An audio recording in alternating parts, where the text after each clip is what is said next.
saya berjenggot ingin disebut akhi-akhian, pengen dipanggil akhi Ar-Razi, ikhwan Ar-Razi.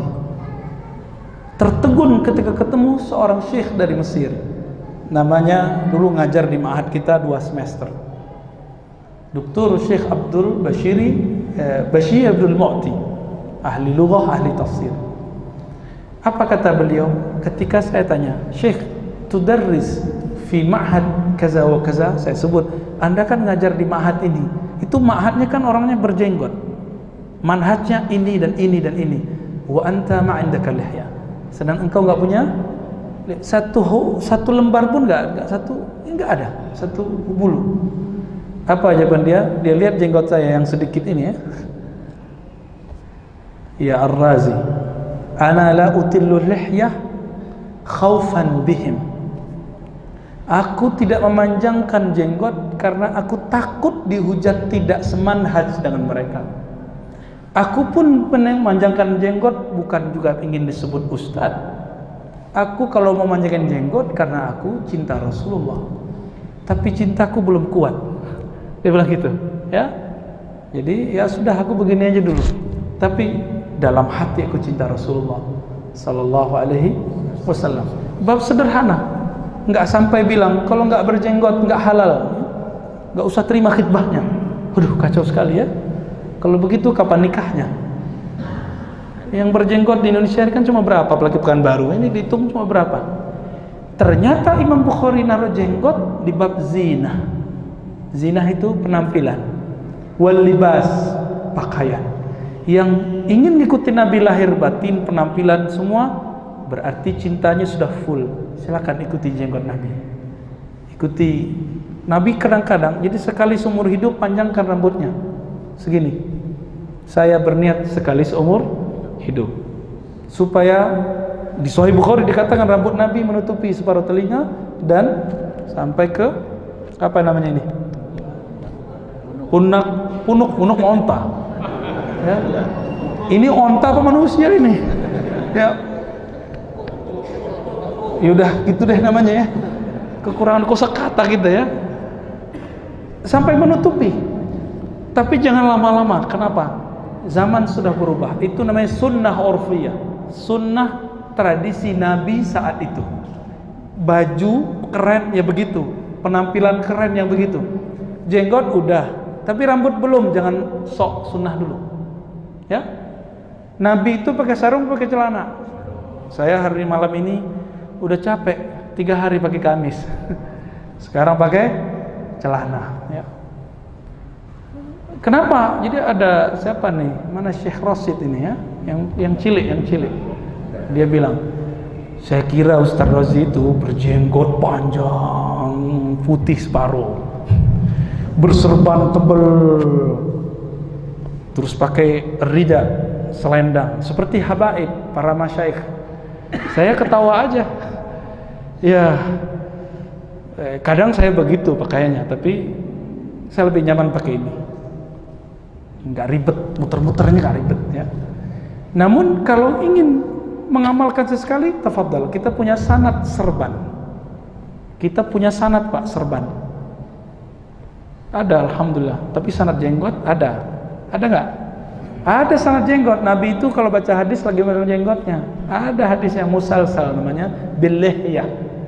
Nabi megang jenggotnya waktu menjelaskan suatu hadis. Maka semua rawi hadis, periwayat hadis megang jenggotnya waktu menyampaikan hadis itu. Maka meranalah yang tidak punya jenggot, tidak Allahumma sholli ala Muhammad. Kembali ke surah Az-Zumar. Di surah Az-Zumar, zikir itu awal bikin kita bergetar, lama-lama bikin lembut. Karena zikir itu mainan kolbu. Karena kolbu itu rajanya jiwa, rajanya badan. Maka orang baru dapat mainan, nunjukin nggak? Anak kecil baru dapat mainan, nunjukin ke temannya nggak? Sama. Karakter itu akan berubah sebatas umurnya. Kalau mainan anak kecil ya mobil-mobilan. Kalau orang anak sudah gede, Kalau anak umur 5 tahun, mobil-mobilan. Kalau udah 25 tahun, mainannya mobil beneran, motor beneran. Ya, tunjukin ke temannya. Kalau perlu, di zaman-zaman kita dulu masih unyu-unyu ya, tahu unyu-unyu nggak? Ya, masih culun-culun lah. Knalpotnya harus bunyi, bung bung bung bung bung, biar kedengeran sama awewe. Tahu awewe nggak? Ya, biar kalau jalan tuh dilihatin sama orang, wow keren gitu. Mobilnya dulu harus ngebul, asapnya tuh kemana-mana. Ternyata nggak sehat begitu ya. Itu dulu yang motornya begitu pasti sekarang kurus tuh. Allahumma sholli ala. Oke, sekarang pindah ke surah Thaha ayat 14. Mencari ketenangan. Tadi sudah dirumuskan di surah Ar-Ra'd, apa ketenangan itu? Cuma dengan menyebut nama Allah. Sekarang kita lihat apa posisi zikir dalam sholat. Posisi pentingnya zikir dalam sholat. Di bagian tengah sampai akhir Allah berfirman, gimana? Aqimis salata. Ayo yang hafal. Aqimis salata. Wow. Li zikri. Dirikanlah sholat untuk mengingatku. Tapi depan ayatnya apa? Innani anallah la ilaha illa ana. Ini disebut tauhid la ilaha. Tauhid la ilallah bukan teori, tapi tauhid la ilallah itu dibaca, diresapi. Jadi kalau habis pengajian sudah punya tauhid belum? Baru punya ilmunya, belum punya amalnya. Oleh karena itu Nabi selalu mengatakan, man qala la ilaha illallah, man qala la ilaha illallah, begitu. Jaddidu imanakum bi qauli la ilaha illallah. La ilaha itu bukan teori. Tauhid uluhiyah, rububiyah, sifat 20 enggak cukup. Itu teori. Harus ada prakteknya. Harus ada prakteknya. Kalau ada orang menunjukkan jurus-jurus silat di YouTube, kita lihat, kita ikuti. Udah bisa belum? Cepat bisa nggak? Setahun juga nggak lolos-lolos. Kalau ingin belajar membaca la ilaha illallah hanya pakai YouTube, tembus nggak ke kalbu? Tembusnya ke kuota. Nggak tembus ke kalbu, Pak. Jebol WA-nya, ya berat. Kalau itu aja bisa berat, data apa yang kita lihat, yang kita rekam, yang kita tonton di WA itu, di HP itu bisa berat. Sebaiknya yang memberatkan kalbu itu apa? Kalimah-kalimah Allah. Bagaimana beratnya nama Allah? Coba lihat hadis Imam Tirmizi. Dalam hadis Imam Tirmizi dia katakan bahwa nanti di hari kiamat ada orang yang gak punya amal banyak, tapi dia punya rahasia di kalbunya. Ketika ditimbang amalnya oleh Allah, disuruh malaikat mizan, malaikat penimbang, ditimbang semua dosanya, disebutkan sijilat, sepanjang lembaran yang ada di zaman itu, di masa itu, di padang mahsyar, sejauh itulah, sebanyak itulah dosanya. Banyak nggak tuh? Jadi kalau orang ngeprint yang pakai bulat itu, yang biasanya di Indomaret itu ya, kan bulat tuh, untuk struk, bukan struk yang tepar itu ya. Sepanjang itu dosanya. Satu rim, kira-kira begitu ya. Satu rim 50 lembar ya. 500, oh sorry, kurang nolnya. Sebanyak itu dosanya, akhirnya malaikat azab, penunggu neraka sudah siap mengikatnya dan menariknya. Tapi Allah berfirman, artinya malaikat pun tidak tahu isi kalbu. Yang di kalbu itu malaikat nggak tahu. Niat antum kesini ngapain Allah nggak tahu. Allah tahu, tahu. Kalau malaikat, jadi niat antum kesini yang tahu cuma, tapi malaikat nggak tahu. Yang tahu cuma kita dan begitu ajibnya kalbu. Coba ayatnya, surah Luqman. Innallaha alimun bidzatis sudur. Pakai inna, sesungguhnya Allah tahu apa yang ada di dalam sudur, di dalam dada. Enggak disebutkan malaikat, tapi disebutkan Allah. Malaikat cuma catat yang lahir-lahir, yang zahir-zahir. Maka Allah katakan ke malaikat mizan, hei malaikat, bedah jantungnya, bedah dadanya, bedah kolbunya. Dulu kolbunya pernah bergetar nyebut namaku bukan? Cek, dibuka. Jadi selain Nabi Muhammad ada hamba Allah yang dibedah. Mau dibedah nggak nanti? Nah, nggak apa-apa dibedah. Dibuka, isinya bukan 01, bukan 02. Ada yang istighfar depan saya nih ya. Bukan selain Allah. Apa dalam kalbunya? Nama Allah. Allah. Dalam riwayat Imam Al-Baihaqi dikatakan Allah. Allah itu berdenyut. Di riwayat Imam Tirmizi, la ilaha illallah, la ilaha illallah, la ilaha illallah. Terus jalan kalbunya, gak pernah berhenti, gak pernah berhenti. Ternyata dia waktu wafat, dia dapat talqin zikir la ilaha illallah, mati. Saat kolbunya bergetar, mati. Maka kolbu yang bergetar ini tidak pernah mati, cuma tubuhnya yang mati. Dari dia mati sampai kiamat berapa lama itu getarannya? Ditimbanglah kolbu yang ada nama Allah bergetar itu. Karena di surah Al-Anfal gimana? Iza dzukirallahu wajilat qulubuhum, disebut nama Allah, kolbunya berdenyut kencang. Seperti orang, bisa jadi orang jatuh cinta, ketakutan, atau mau ujian kan deg-degan.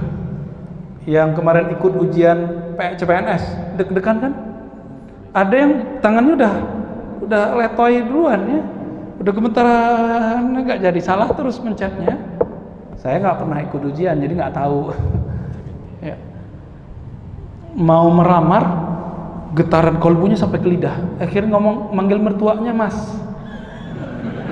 Gak diterima jadinya ya. Begitu efek kolbu. Ditimbanglah nama itu, kolbu itu, kolbunya diambil, timbang. Semua dosanya ditaruh. Awalnya masih begini-gini ya. Lama-lama ternyata yang di dalam kolbunya keluar, tambah berat, tambah berat, tambah berat, tambah berat, tambah berat. Makanya orang yang kolbunya ada nama Allah, kata-katanya bisa tebar, masuk ke kolbu kita, tembus ke kolbu kita, bukan masuk kanan keluar kiri. Itulah Nabi, itulah pewaris para Nabi, para sahabat, pewaris para sahabat, para tabi'in, tabi'ut tabi'in, sampai hari ini mereka masih ada. Makanya kita mesti berguru ke orang yang bersanad, bukan yang ngaku-ngaku. Bukan yang ngaku-ngaku ikut Nabi, tapi yang buktikan bahwa dia ikut Nabi dengan bersanad. Bersanad itu bukan cuma ijazah, aku ijazahkan, bukan. Bersanad itu berguru, mulazamah. Apa arti mulazamah? Kita senantiasa konsisten berguru ke orang itu. Jadi kalau ngajinya cuma pas tablik akbar ya salam.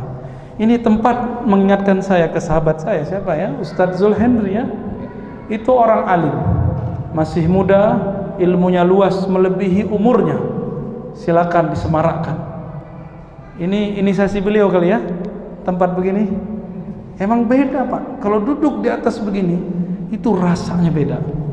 Makanya ulama-ulama Al-Azhar, ulama-ulama sebagian di Yaman, kalau taklim dia buat mimbar begini. Pas saya buka hadis, mimbar Nabi kayak gitu atau kayak gini? Ternyata benar kayak gini, mimbarnya Nabi. Kalau ini namanya podium.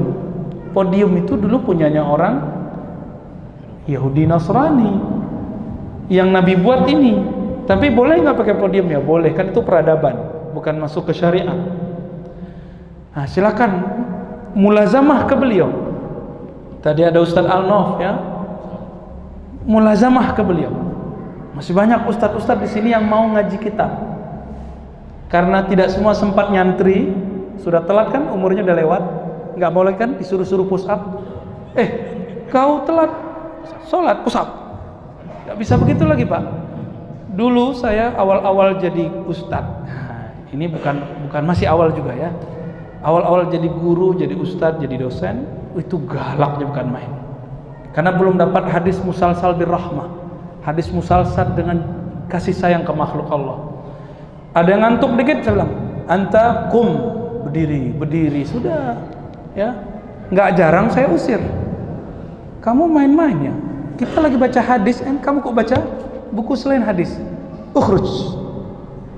Dulu galak Pak, untung kita ketemu hari ini ya. Jadi yang ngantuk-ngantuk tak tidur aja lah.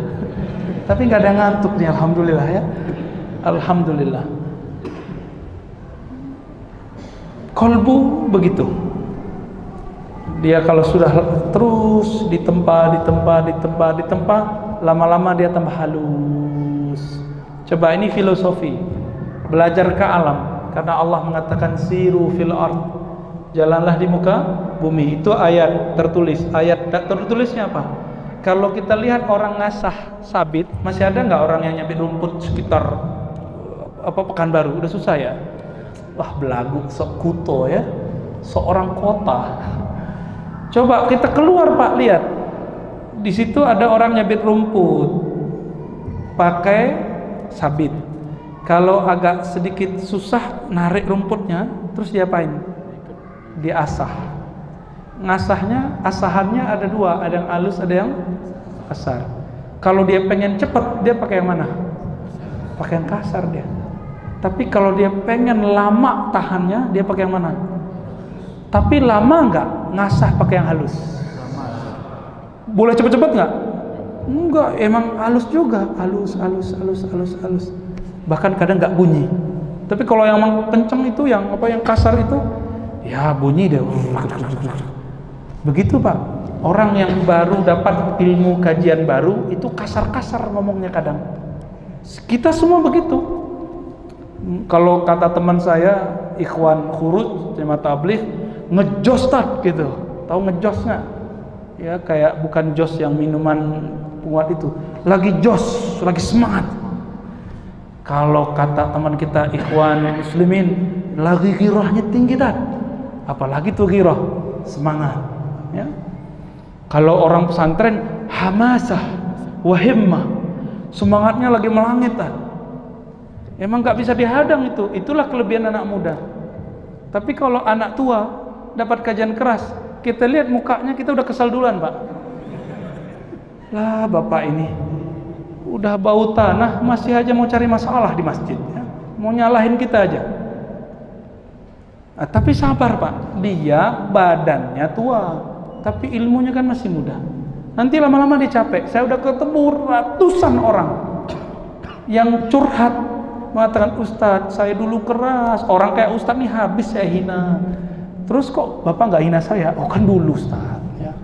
Jadi kalau sekarang saya dihina orang, saya maklumi. Oh berarti ini baru hijrah ya. Tapi hijrahnya pintu yang beda sama pintu kita. Dimaklumi aja Pak. Nah, kalau antum disalahkan teman, udah maklumi aja. Ya terima kasih. Karena setiap kali ada orang menghujat kita, Allah angkat kita. Apa kata Nabi? Ma tawadha'a ahadun illa rafa'ahu Allah. Tidaklah seseorang menerima direndahkan, termasuk Nabi menerima enggak waktu direndahkan oleh orang-orang Taif? Dilempar pakai apa? Dilempar pakai batu, bahkan pakai tai onta. Nabi terima? Bahkan doakan mereka kebaikan, bukan doain laknat atas kau, gitu enggak ya? Enggak ada. Kenapa sekarang kajian kita dinodai dengan kalimat laknat? Air putih ini hanya mengeluarkan air putih. Kalau warnanya ini apa warnanya? Merah, coklat, udah terserah deh. Keluarnya mungkin nggak putih? Mungkin nggak keluarnya putih?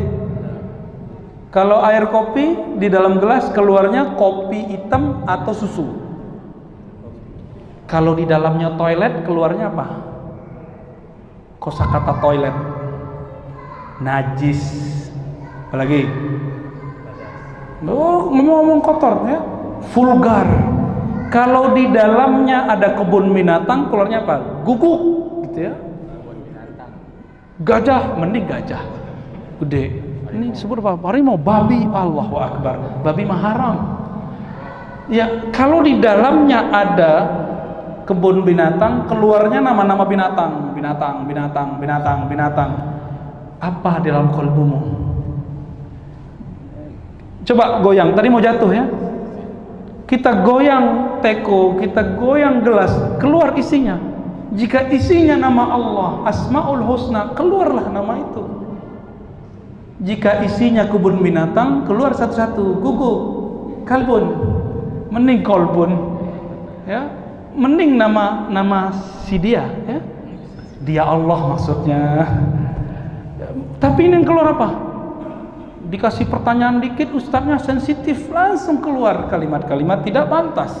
Berarti belum pantas dia untuk berbicara qalbu.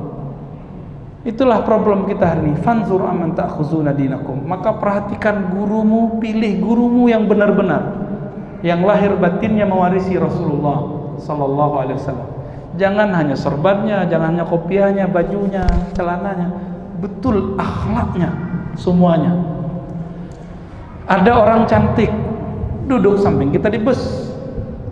Awalnya senang. Kita perhatiin dikit, ketus dia. Kau ini apa, lihat-lihat berjenggot tapi nggak qaddul basar. Bisa juga dia ngomong qaddul basar. Tahu qaddul basar kan? Jaga mata. Ngerti juga tuh akhwat yang kurang baju ini, ya. Iya, namanya mata kan ngelirik dikit-dikit, ya. Dia bilang, wah, jadi cantik nggak dia? Galak, ya. Galak nggak jadi cantik. Ada orang bening kulitnya, tapi apa aja belagu, nggak mau salaman sama orang, najis, ya. Ketemu orang, bau. Dia cantik tapi akhlaknya tidak cantik. Ada orang bersorban tapi akhlaknya tidak akhlak sorban. Ada orang bergamis tapi tidak akhlak gamis.